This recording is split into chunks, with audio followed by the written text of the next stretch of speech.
now.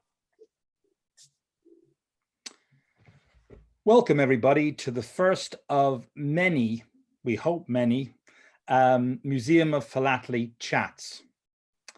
My name is Marcus Orsi. I have been working with the firm of David Fellman for over 40 years and have passionately loved the subject of rare stamps, famous stamps, and important stamps. And the birth of the Museum of Philately has set me on a new path, a new direction. And I'm very excited about what we're going to be talking about today. And I'm joined by my colleague. I'm Devlin Cruck, of David Fellman, the UK representative, but also I'm here for the Museum of Philately. And what a perfect day to, Marcus, talk about world's famous stamps, because yesterday the news broke in America that Stuart Weissman is putting up for sale the British Guiana 1 cent magenta and another world famous stamp, the unique block of 4 mint plate the 1918 24 cent inverted jennies. It's the inverted jenny, but it's the plate block, which is the important. Yeah, 2 big ones. And apparently these 2 stamps are going to raise more than £20 million for his charitable foundations, which is incredible. You know, makes you, it's eye-watering news. It sort of begs the question, and of course this is, you know, the first of many chats, as we said. This begs the question is, what are the most valuable stamps in the world? You know, Devlin has his opinion, I have my opinion, and certainly in the discussions that we're going to have in the future, you guys have your opinion about which are the most important, which are the most valuable, which are the most famous. And we're trying to put together items that encompass, I think, all of those elements: fame, value, and importance. So our plan today was just to chat about the top 5, our top 5. What would they be? So I'm not going to go first, because I'm going to give the platform to Devlin to take us through his top 5 and maybe give us a little inkling of why. Right, well, thanks for that. And indeed, you know, overnight I've been thinking about it a lot, having sort of read the news about the British Guiana 1 cent magenta going to be sold, and wondering who might buy that, who's going to have the money, will it go for the same or more or less? And also the sort of little news that he's put his own mark on the back of the stamp. As everybody knows, the British Guiana 1 cent magenta on the back has got the marks of Count Ferrari, Arthur Hind, John E. DuPont, put their mark on the back of the stamp. And in some respects, outside of philately, those marks are more important, perhaps, to people who want to buy it than perhaps the front of the stamp. And indeed, Stuart Weissman, who's famous for making designer shoes for stars like Beyonce, he's put his own mark on it, which is a stiletto shoe with his initials, which made me think how smart his marketing people are, or perhaps the people who are selling it are, because now it's not just about the front, but about the back. So look, it is the most famous stamp in the world. It's been Googled more times than any other stamp. So I've got it on my list as number 1. I'm not saying it's my favorite stamp, because there's all sorts of other stamps that are my favorite, but it holds the current world record. It is probably the most famous stamp. And now with this news, it's probably going to be Googled even more. So that's at the top of my list, right or wrong. The British Guiana 1 cent magenta, number 1. Number 2, and for similar reasons, it's fame, the Swedish Treskelin yellow, which is currently in the hands of a Swedish billionaire. We don't know what he paid for it, but in its last sale, it created an awful lot of publicity and went for close to $3 million.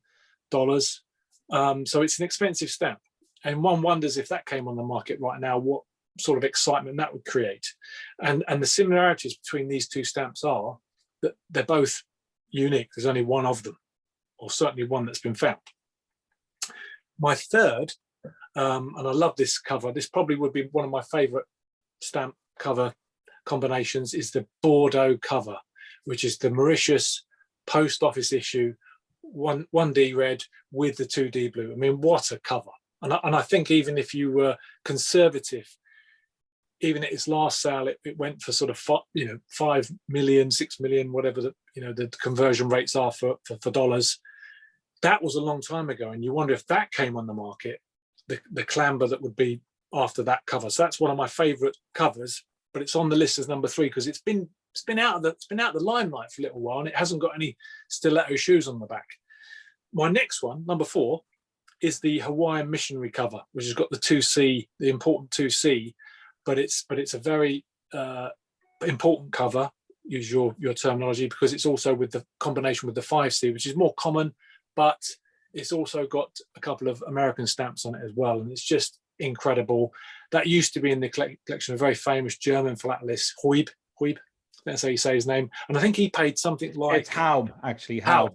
It's okay. Sorry. Yeah, very famous collector, and he paid a lot of money for that cover. I think over $2 million, and it did sell recently for slightly less than that, market fluctuations. Well, no, actually, Devlin, I got to correct you. That's not that one. That's the Blue Boy. Now, Hoyt did own the missionary cover, didn't he? No, he didn't. No, that was that was Wolski. Yes, it's Wolski. Yeah, but didn't Wolski buy it from? No, I don't think so. No, because I think it came out of the Honolulu advertiser sale that Siegel had. Oh, okay. Yeah, you're right. The people who owned that, Worthington, Kasparian, and Wolski. So Wolski sold that for less than he paid for it. Yeah. Brilliant. 2 minds are greater than one. So the Hawaiian Missionary is number 4 on my list. Right or wrong? I think it's a significant cover. And then number 5, this is quite controversial, this one, and it's jumped above the pack strip, which is number 6 for me, which is the Brazil unique Interpanu. I'm going to put on the 1868 1C Z Grill, the Benjamin Franklin stamp, which a lot of people don't like the look of, but it's only one stamp in private hands. The other one's in the museum or somewhere. So there's only one. We've only got one opportunity to buy that, and I think that's gone for close to 3 million last time it was on the market. So they're my top 5. Controversial. There's a few great ones not in there. What about you, Marcus? I mean, what's interesting, and I think that's what we want to create in this chat, is this feeling of we all have different opinions, and there is really no answer. This is definitively this, or this definitively that. You can say one stamp is the most valuable because it's sold for the most at the time, but is it all about value? And Devlin and I talked about it earlier, and we realized it's not all about value. Importance and fame are both very, very significant extras. Those are, like, for example, we just mentioned the pack strip. Well, what's significant about the pack strip? Well, what's important and significant is that it proves that the first stamps of Brazil were originally printed in one big sheet, the 30s, the 60s, and then the 90s at the bottom with an Interpano strip. And this is the only way we know that was true, because we've got that proof. So yes, it's valuable, no question. It's famous, yes, but what's more important is its importance. It's significant. So I'm just giving you a bit of an example of what we mean by importance. Anyway, back to my top 5. Top 5, of course, are going to be, of course, they're going to be different. I grew up in a household where we always had our own opinions, and this is my opinion. So I'm going to go. My number 1 is a cover that I've actually handled, touched, actually opened up, looked at, had in my, as they say, in my grubby hands. Sorry to the present owner, but is the Mauritius, the Bordeaux cover. I guess there's so much you can say about Mauritius, and I guess what's significant about this cover, if it just had the one stamp on it, I'd say, all right, maybe not. but it's got two of the most valuable and rarest stamps of the world on the same cover. That, for me, takes it to a different level. And, you know, we are throwing out figures. I think Sotheby's are thinking about estimating the British Guiana 10 to 15 million. If that's the case, I think the Bordeaux cover should be 20 million.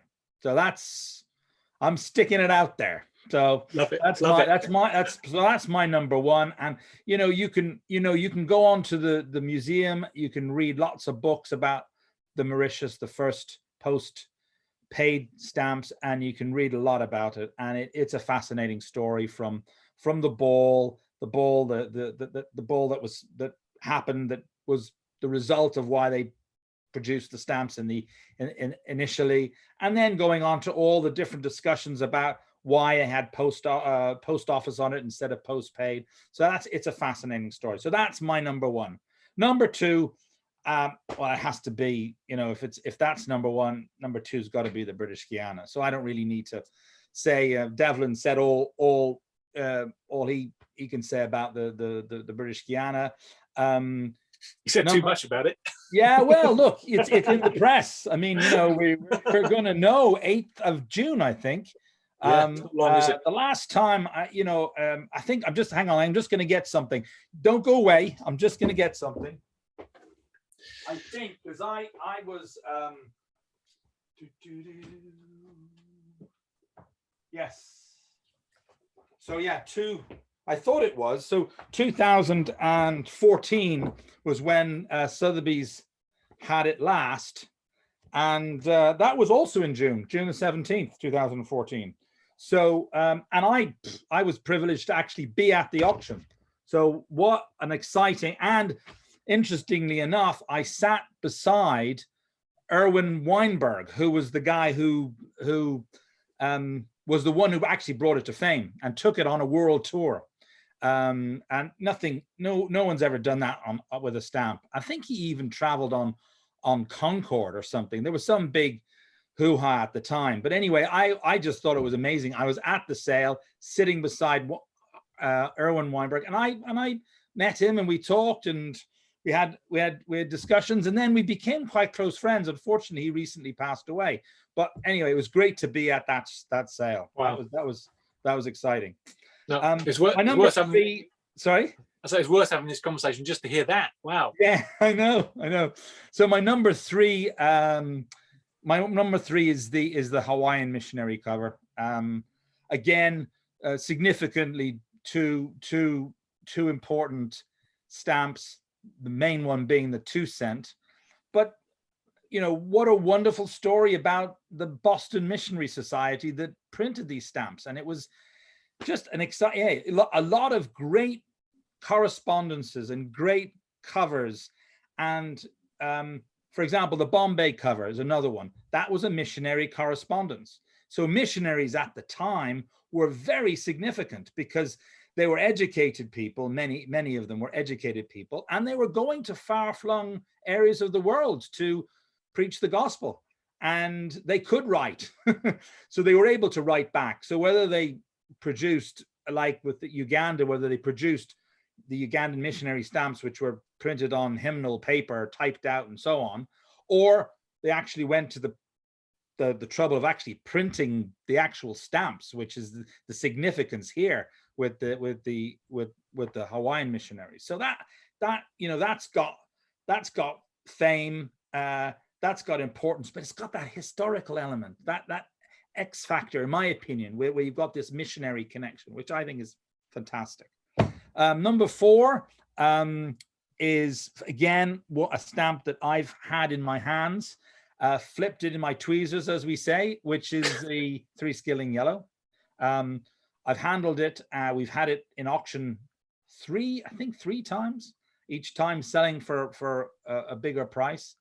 And now the most significant thing for me about the stamp at the moment is that it's now just part of a collection. It's in a collection in Sweden, but it's on a page with other stamps, and it's showing that it's part of a collection rather than just for years it was just on its own, sitting there. Now it's part of a collection, telling the story about the skilling stamps of Sweden. So very, very, very significant stamp.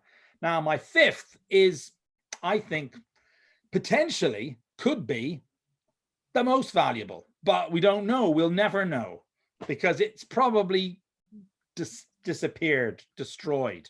And that is the Romania 27 parallel Tetbesh, which I think you know a little bit about the story about King Carl, don't you? Yeah, yeah. So the last time it was seen, Marcus, was in the 1950s when he exhibited in London at the London exhibition, and no one has seen the stamp since. And there's a story that says that when he stepped down as King of Romania and abdicated, he had to leave the country because there's quite a lot of stuff going on politically, and he went to Mexico, sought refuge there. And there's a story that people believe that he needed to borrow some money because he couldn't get his money out of Romania quick enough. And I think he got entwined with some people that have slightly different sort of lending sort of policies and schemes. And he had his stamps with him, and they were very important to him. In fact, he's a man that they say was never seen without a woman on one arm and a drink on the other. But the only thing he was ever interested in was stamps. He apparently had these stamps with him, and I think he might have put some of these stamps up as collateral. Maybe he was a bit late on some payments. But anyway, no one's seen the stamps since he's left Mexico anyway, and it certainly hasn't come to light in the last 70 years, which is a great shame because it's a one-off. That particular stamp is actually unique. Totally. So the Romanian bulls are, they're these primitive stamps which so many great classic stamps are primitives, and they're a beloved stamp. But this is the ultimate, in my opinion. So anyway, I can't put that as number one because we don't know where it is. There's no real surety of what it would be worth, and so on and so forth. But it just had to be in my top 5. So I think this has been a great conversation. I think what we're more excited about is not our opinion. I mean, we're just who are we? Yeah. What we want to know is, what is your opinion? What would you say is your top 5? And I mean, we've got lots of ways for you to communicate with us, but I think the best way is through Facebook, Twitter, Instagram, the website, contact on website, and we'll be populating these areas in the next week or two, coming up to Virtual Stampex, which we will be at, and we'll have lots of. I'm not going to give you any teasers right now, but we'll have lots of interesting things coming up in the Museum of Philately stand at Virtual Stampex.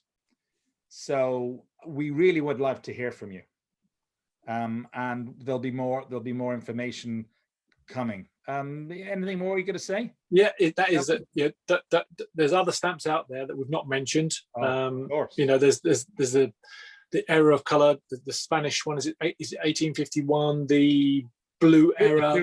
Yes. The pair that's got the real color and the blue one. That's not been seen, in fact, since I think 1968. But that again, another. But I think it's in the family, the Galvez family. The Galvez family, apparently, yeah. Yeah, and well, I mean. Well, and we mentioned the pack strip just briefly, and then I mean, what about this other stamp that Stuart Weissman's selling? This plate block of inverted jennies. Exactly. I mean, that could be on the list.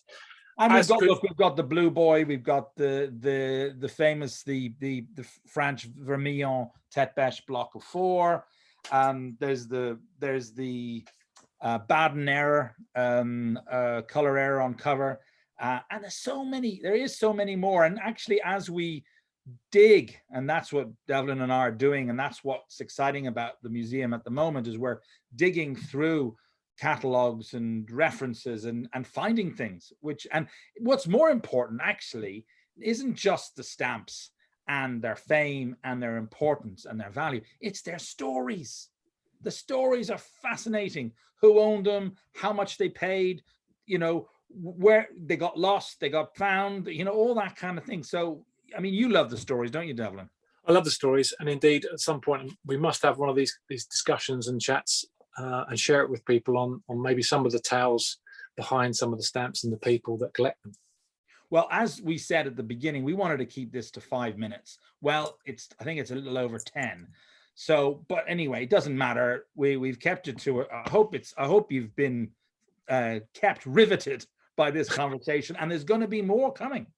So, a quick word from our sponsors.